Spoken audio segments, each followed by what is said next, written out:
ನಮಸ್ತೆ ಸ್ನೇಹಿತರೆ, welcome to educator channel. ಇಂದಿನ ವಿಡಿಯೋದಲ್ಲಿ ಒಳ ಮೀಸಲಾತಿಗೆ ಅನುಮತಿ ಸಿಕ್ಕಿದೆನೋ ಅಥವಾ ಅನುಮತಿ ಸಿಗದೇ ಇದ್ದರೆ ನೇಮಕಾತಿಗಳು ವಿಳಂಬ ಆಗುತ್ತಾ ಅಥವಾ ಈ ಬಗ್ಗೆ ಇಲಾಖೆಯ ಮುಂದಿನ ನಡೆ ಏನು ಮತ್ತು ಬ್ಯಾಕಪ್ ಸ್ಕೋರ್ ಬಗ್ಗೆ ಏನಾಯಿತು, ಈ ಎಲ್ಲ ವಿಷಯಗಳ ಬಗ್ಗೆ ಈ ವಿಡಿಯೋದಲ್ಲಿ ತಿಳ್ಕೊತಾ ಹೋಗೋಣ. ಇನ್ನು ಯಾರು ನಮ್ಮ ಚಾನಲ್ಗೆ ಸಬ್ಸ್ಕ್ರೈಬ್ ಆಗಿಲ್ವೋ ಸಬ್ಸ್ಕ್ರೈಬ್ ಆಗಿ ಬೆಲ್ ಐಕನ್ನ ಪ್ರೆಸ್ ಮಾಡಿ. ಮತ್ತು ಈ ಎಲ್ಲ ವಿಷಯದ ಬಗ್ಗೆ ಸಂಪೂರ್ಣವಾಗಿ ತಿಳಿಬೇಕಾದ್ರೆ ಈ ವಿಡಿಯೋನ ಸಂಪೂರ್ಣವಾಗಿ ವಾಚ್ ಮಾಡಿ. ನೋಡಿ ಸ್ನೇಹಿತರೆ, ನೀವು ಪೇಪರ್ ಸ್ಟೇಟ್ಮೆಂಟಲ್ಲೆಲ್ಲ ನೋಡಿರ್ಬೋದು, ಒಳ ಮೀಸಲಾತಿಗೆ ಸಿಗದ ಅನುಮತಿ ಅಂತ ಬಂದಿದೆ. ಅಂದರೆ ಅರ್ಥ ಏನು ಅಂತ ಹೇಳಿದ್ರೆ, ಒಳ ಮೀಸಲಾತಿ ಅಂತ ಏನು ಸಬ್ಮಿಷನ್ ತೊಗೊಂಡಿದ್ರು, ನಾಗಮೋಹನ್ ದಾಸ್ರವರ ವರದಿ ಪ್ರಕಾರ ಒಳ ಮೀಸಲಾತಿಯನ್ನು ಅವರು ಇಂಪ್ಲಿಮೆಂಟ್ ಮಾಡಬೇಕಿತ್ತು. ಸೊ ಆ ಬಗ್ಗೆ ಮೀಸಲಾತಿಗೆ ಅಂಕಿತ ಹಾಕೋದಕ್ಕೆ ರಾಜ್ಯಪಾಲರಿಗೆ ಸರ್ಕಾರ ಸಲ್ಲಿಸಿದಾಗ ಅಲ್ಲಿ ರಾಜ್ಯಪಾಲರು ಆ ಒಂದು ಒಳ ಮೀಸಲಾತಿಗೆ ಅಂಕಿತ ಹಾಕದೇ ಇರೋದು ಪೇಪರಲ್ಲೆಲ್ಲ ಬರ್ತಾಯಿದೆ. ಸೊ ಹಾಗಾದರೆ ಒಳ ಮೀಸಲಾತಿಗೆ ಅಂಕಿತ ಹಾಕದೇ ಇರೋದಕ್ಕೆ ಕಾರಣ ಏನು? ಹಾಗಾದರೆ ಇದು ಅಂಕಿತ ಹಾಕದೇ ಇದ್ದರೆ ನೇಮಕಾತಿಗಳಿಂದ ಎಷ್ಟು ದಿನ ವಿಳಂಬ ಆಗ್ಬೋದು?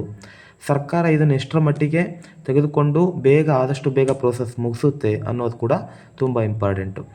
ಅದಕ್ಕಿಂತ ಮುಂಚೆ ನಮ್ಮ ಶಿಕ್ಷಕರ ನೇಮಕಾತಿಯ ಬಗ್ಗೆ ನೀವು ತಿಳ್ಕೊಳ್ಲೇಬೇಕು. ಯಾಕಂತ ಹೇಳಿದ್ರೆ ಶಿಕ್ಷಕರ ನೇಮಕಾತಿಯದ್ದು ತುಂಬ ಸ್ಪೀಡ್ ಪ್ರೋಸೆಸ್ ಇದೆ ಅಂತ ಎಲ್ಲ ಕಡೆ ಕೂಡ ಮಾನ್ಯ ಶಿಕ್ಷಣ ಸಚಿವರು ಹೇಳ್ತಾ ಇದ್ದಾರೆ.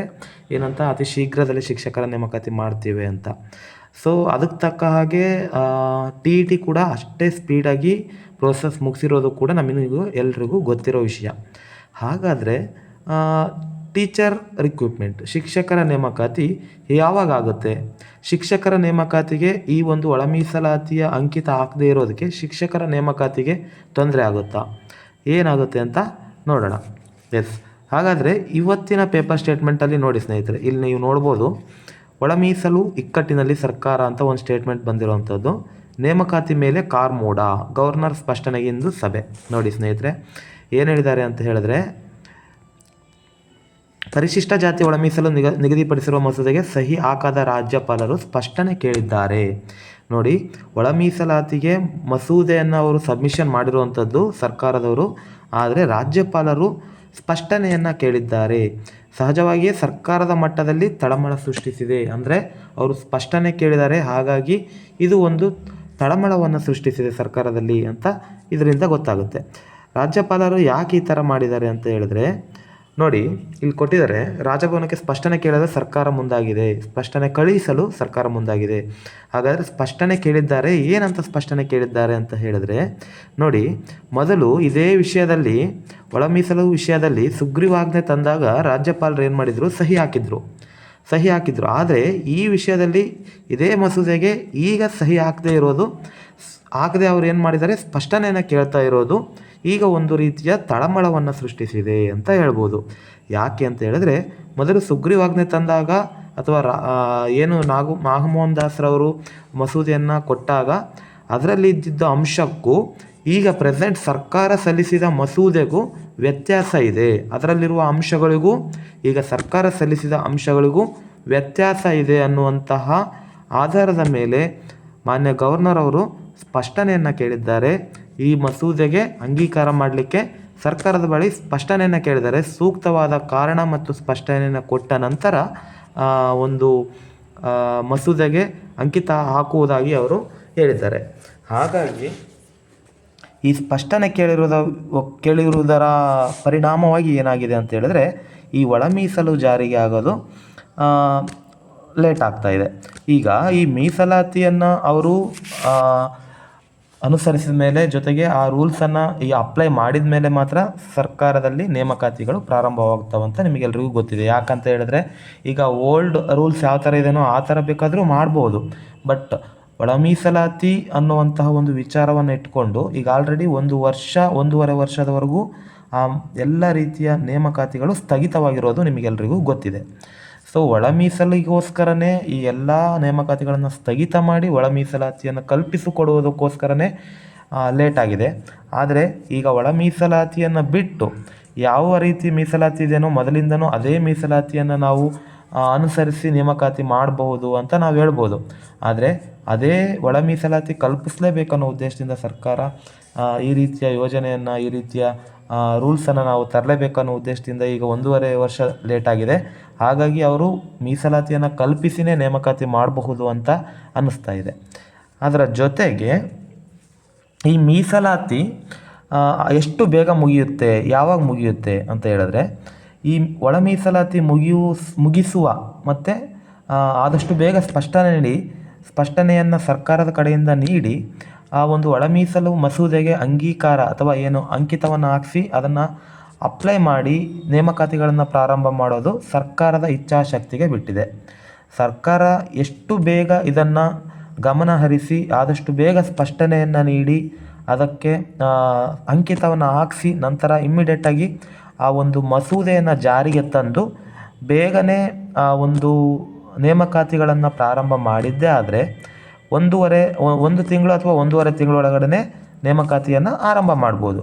ಆದರೆ ಈ ಮಸೂದೆಗೆ ಸಹಿ ಹಾಕಿಸ್ಬೇಕಾಗಿರೋದು, ಈ ಮಸೂದೆಗೆ ಅಂಕಿತ ಹಾಕಿಸ್ಬೇಕಾಗಿರೋದು ಸರ್ಕಾರನೇ ಸ್ಪಷ್ಟನೆ ನೀಡಿ ಅಂಕಿತ ಹಾಕಿಸ್ಬೇಕಾಗಿರೋದ್ರಿಂದ ಇದು ಸರ್ಕಾರದ ಇಚ್ಛಾಶಕ್ತಿಗೆ ಬಿಟ್ಟಿದೆ ಅಂತ ಹೇಳ್ಬೋದು.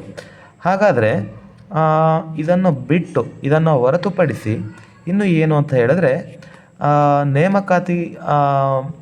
ಈ ನೇಮಕಾತಿಗಳ ತಡೆಯಿಂದ ಇಲಾಖೆ ಏನು ಕ್ರಮವನ್ನು ತೆಗೆದುಕೊಳ್ಳುತ್ತೆ ಅಂತ ಹೇಳಿದ್ರೆ, ಈಗ ಒಳ ಮೀಸಲಾತಿಯನ್ನು ಕಲ್ಪಿಸಿದ ನಂತರವೇ ನೇಮಕಾತಿಯನ್ನು ಪ್ರಾರಂಭ ಮಾಡಬೇಕು ಅಂತ ಹೇಳಿದ್ರೆ ಈಗ ಇಲಾಖೆ ಏನೂ ಮಾಡೋಕ್ಕಾಗ್ತಿದ್ದಿಲ್ಲ. ಈಗ ಹೆಲ್ಪ್ಲೆಸ್. ಯಾಕಂತ ಹೇಳಿದ್ರೆ ಇಲಾಖೆ ಕೂಡ ಸರ್ಕಾರದ ನಿಯಮಗಳಿಗೆ ಒಳಪಟ್ಟಿರೋದ್ರಿಂದ, ಸರ್ಕಾರದ ನಿಯಮಾವಳಿಗಳನ್ನು ಅದು ಫಾಲೋ ಮಾಡಬೇಕಾಗಿರೋದ್ರಿಂದ ಸರ್ಕಾರ ಎಷ್ಟು ಬೇಗ ಒಳ ಮೀಸಲಾತಿಗೆ ಅಂಕಿತ ಹಾಕಿಸಿ ಅದನ್ನು ಅಪ್ಲೈ ಮಾಡಲಿಕ್ಕೆ ಅಥವಾ ಇಂಪ್ಲಿಮೆಂಟ್ ಮಾಡಲಿಕ್ಕೆ ಮನಸ್ಸು ಮಾಡಿ ಬೇಗನೆ ಮಾಡುತ್ತೋ ಅಷ್ಟು ಬೇಗ ಇಲಾಖೆ ಕೂಡ ತನ್ನ ಪ್ರೋಸೆಸ್ಸನ್ನು ಕಂಟಿನ್ಯೂ ಮಾಡುತ್ತೆ. ಇಲಾಖೆದು ಏನೂ ತೊಂದರೆ ಇಲ್ಲ.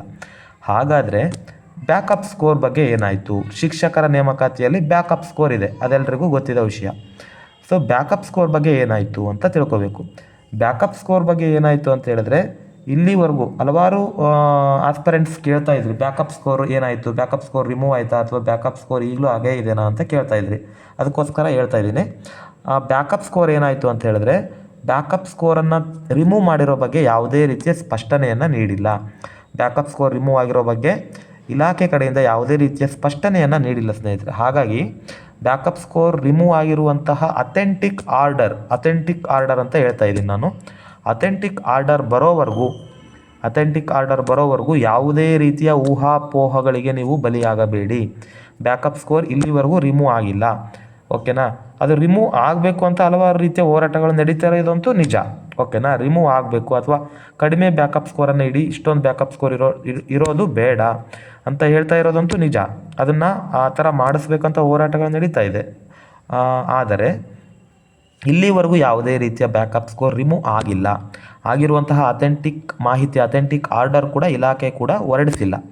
ಬ್ಯಾಕಪ್ ಸ್ಕೋರ್ ರಿಮೂವ್ ಆಗಿರೋದ್ರ ಬಗ್ಗೆ ಏನಾದರೂ ಅಥೆಂಟಿಕ್ ಆರ್ಡರ್ ಬಂದ ತಕ್ಷಣ ನಾನು ನಿಮಗೆ ಇಂಟಿಮೇಷನ್ ಮಾಡ್ತೀನಿ, ಇನ್ಫಾರ್ಮೇಷನ್ ಕೊಡ್ತೀನಿ. ಬಟ್ ಯಾವುದೇ ರೀತಿಯ ಊಹಾಪೋಹಗಳಿಗೆ ಬಲಿಯಾಗದೆ ಬ್ಯಾಕಪ್ ಸ್ಕೋರ್ ರಿಮೂವ್ ಆಗಿಲ್ಲ ಅನ್ನೋದನ್ನು ನೀವು ಮನಸ್ಸಲ್ಲಿ ಇಟ್ಕೊಳ್ಳಿ.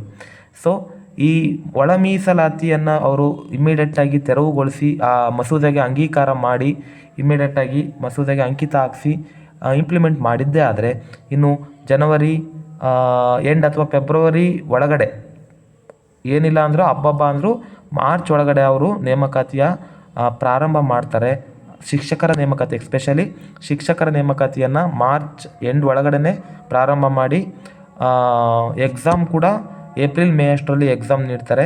ಸೊ ಹಾಗಾಗಿ ಎಕ್ಸಾಮ್ ನೇಮಕಾತಿಯನ್ನು ಅಥವಾ ನೋಟಿಫಿಕೇಷನ್ನ ಹೊರಡಿಸಿದ ತಕ್ಷಣ ನಿಮಗೆ ಟೈಮ್ ತುಂಬ ಶಾರ್ಟ್ ಇರುತ್ತೆ.